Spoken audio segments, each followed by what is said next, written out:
Hello everyone, welcome back to my channel. So morning వీడియోలో వచ్చేసి మనకు ఐసీటీ అంటే ఏంటి, సో ఐసీటీలో మనకి ఎన్ని టూల్స్ ఉన్నాయి, కంప్యూటర్ ఏంటి, సో కంప్యూటర్లో పరికరాలు ఎన్ని ఉన్నాయి, సాఫ్ట్వేర్ ఏంటి, హార్డ్వేర్ ఏంటి, దాని గురించి అయితే డీటెయిల్గా 1 by 1 మీకు ఎక్స్ప్లెయిన్ అయితే చేస్తానండి. సో ఈరోజు ఇంటర్నెట్, ఎంఎస్ ఆఫీస్, అలాగే ఓఈఆర్ గురించి, హ్యాండ్ హెల్డ్ డివైసెస్, చేతి ఉపకరణాల గురించి, నెట్ బిట్స్, ఇవన్నీ కూడా ఈరోజు అయితే కవర్ చేసేద్దాం. సో ఇక్కడికి ఐసీటీఏ అనేది కంప్లీట్ అవుతుంది. So video maximum 10 or 15 minutes కంటే ఎక్కువ ఉండదు. సో ఖచ్చితంగా లాస్ట్ వరకు చూడడానికి అయితే ట్రై చేయండి. అలాగే మీకు నచ్చినట్లుగా అయితే కింద ఖచ్చితంగా కామెంట్ అయితే చేయండి. So like and share, subscribe చేయడం మాత్రం మర్చిపోవద్దు. ఇంటర్నెట్. సో ఫస్ట్ మనకి ఇంటర్నెట్ అంటే ఏ కాలంలో కాసేపు మనకి ఇంటర్నెట్ వర్క్ చేయకపోతే మన సిచ్యువేషన్ ఏంటో ఒకసారి ఊహించుకోండి. సో అంత అడిక్ట్ అయిపోయాం. కంప్యూటర్ల అనుసంధానాన్ని నెట్వర్క్ అంటారు. కంప్యూటర్ల యొక్క అనుసంధానాన్ని నెట్వర్క్ అంటారు. నెట్వర్క్లను అనుసంధానించిన నెట్వర్క్ని ఇంటర్నెట్ అంటారు. సో కంప్యూటర్ల యొక్క అనుసంధానాన్ని ఏమో నెట్వర్క్స్ అంటారు. నెట్వర్క్లను అనుసంధానించిన నెట్వర్క్ని ఇంటర్నెట్ అంటారు. చూడండి పాయింట్స్ ఎంత బాగున్నాయి. మనం ఏ టైప్ చేయాలన్నా కూడా www.com అనేసి మనం ఏదైనా ఒక వెబ్సైట్ అనేది చెక్ చేస్తాం. సో మనకు సమ్టైమ్స్ దీనికి ఫుల్ ఫామ్ కూడా అడగచ్చు. www అంటే world wide web. World wide web. So గుర్తుంచుకోండి, ఇది వరల్డ్ వైడ్ వెబ్ అనే మాటలు ఇంటర్నెట్లో అందుబాటులో ఉండే సమాచార సముదాయాన్ని సూచిస్తాయి. వరల్డ్ వైడ్ వెబ్ అనేది ఇంటర్నెట్లో అందుబాటులో ఉండే సమాచార సముదాయాన్ని సూచిస్తాయి. www అన్నది ఇంటర్నెట్లో ఒక పార్ట్ అండి. సో మనకి ఈ 3 W's ఉన్నాయి కదా, ఇంటర్నెట్లో ఒక భాగము. ఇంటర్నెట్ అందించు సేవలు ఏవైనా ఉన్నాయో దాన్ని ఈమెయిల్ అంటారు. ఇంటర్నెట్ అందించు సేవలు ఏంటి? ఈమెయిల్. దీన్నే మనము ఎలక్ట్రానిక్ మెయిల్ అంటారు. Electronic mail. ఈమెయిల్ యొక్క ఫుల్ ఫామ్ ఏంటి? Electronic mail. సెర్చ్ ఇంజిన్లు, chatting, news groups, webcam, e-commerce, ఇవన్నీ కూడా ఇంటర్నెట్ మనకు అందించే సేవలు. Emails, search engines, chatting, news groups, webcam, e-commerce. Next one MS office. MS office చూద్దాము. వివిధ ఆఫీస్ కార్యకలాపాలను సులభంగా నిర్వహించడానికి వీలుగా మైక్రోసాఫ్ట్ కంపెనీ ఎంఎస్ ఆఫీస్ను సాఫ్ట్వేర్ను రూపొందించింది. సో ఎంఎస్ ఆఫీస్ అనేది ఒక సాఫ్ట్వేర్ అండి.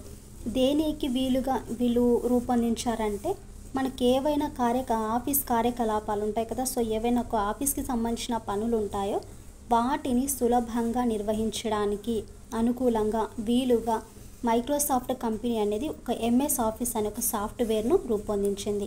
క్లియరా? మరి ఈ ఎంఎస్ ఆఫీస్లో 4 కార్యక్రమాలు ప్రధానంగా ఉన్నాయి. సో ఎంఎస్ ఆఫీస్లో మనకి ఎన్ని కార్యక్రమాలు ప్రధానంగా ఉన్నాయంటే 4 కార్యక్రమాలు అయితే ప్రధానంగా ఉన్నాయి. అవేంటి? MS word, MS Excel, MS power point. So fourth వచ్చేసి మైక్రోసాఫ్ట్ అవుట్లుక్ అండి. సో ఇలా మనకు 4 రకాల ప్రధానంగా అయితే ఉన్నాయి. అందులో ఎంఎస్ వర్డ్ అంటే ఏంటంటే ఇది ప్రశ్నాపత్రాల తయారీ కానీ, లేఖలు, రిపోర్ట్స్, పట్టికలు, అగ్రిమెంట్లను తయారు చేయడానికైతే ఉపయోగపడుతుంది.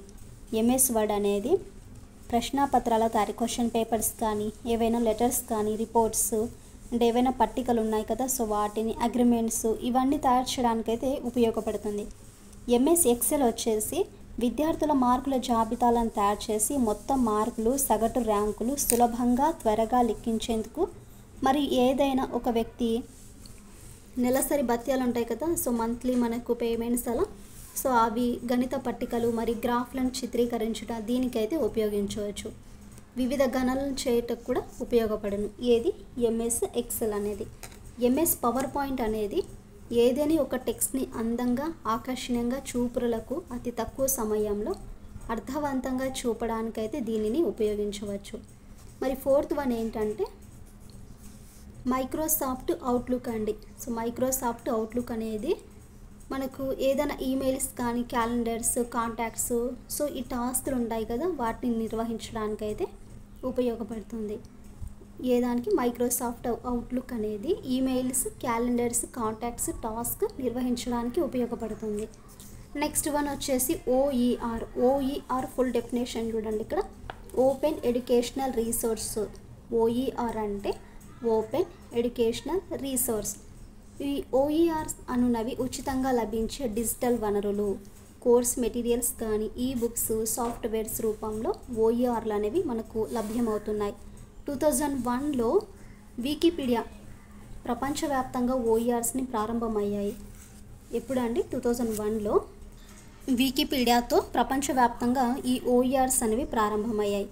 అమెరికాలోని మెసాచ్యూసెట్స్ సాంకేతిక సంస్థ IGNOU, NPTEL ఎన్నో కోర్సులను ఓఈఆర్స్ ద్వారా నిర్వహిస్తున్నాయి.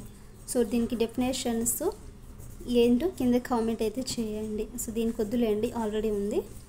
IGNOU అంటే ఏంటి, NPTEL అనేది ఏంటి, కింద కామెంట్ అయితే చేయండి.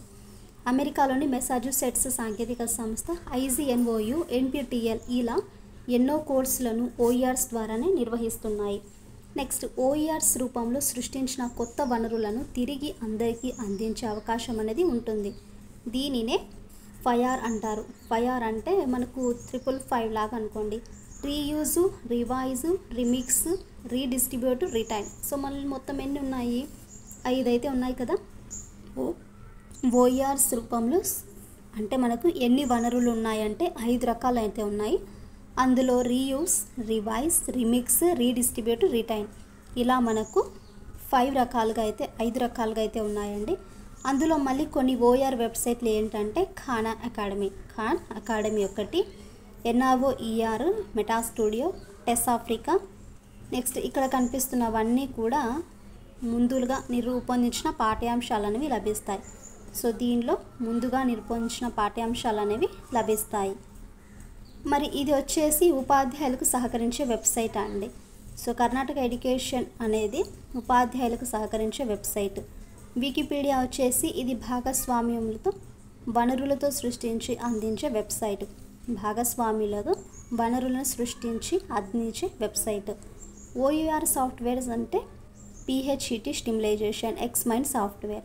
ఇలా మనకి ఓఈఆర్స్ అంటే ఏంటి, నెక్స్ట్ మళ్ళీ మనకి ఎన్ని ఓఈఆర్స్ అనేవి రూపొందించారు, అందులో ఉండే సమాచారం ఏంటి, దేనికి యూజ్ అవుతుంది అనే దాని గురించి క్లియర్ కట్గా ఇక్కడ ఇచ్చారు.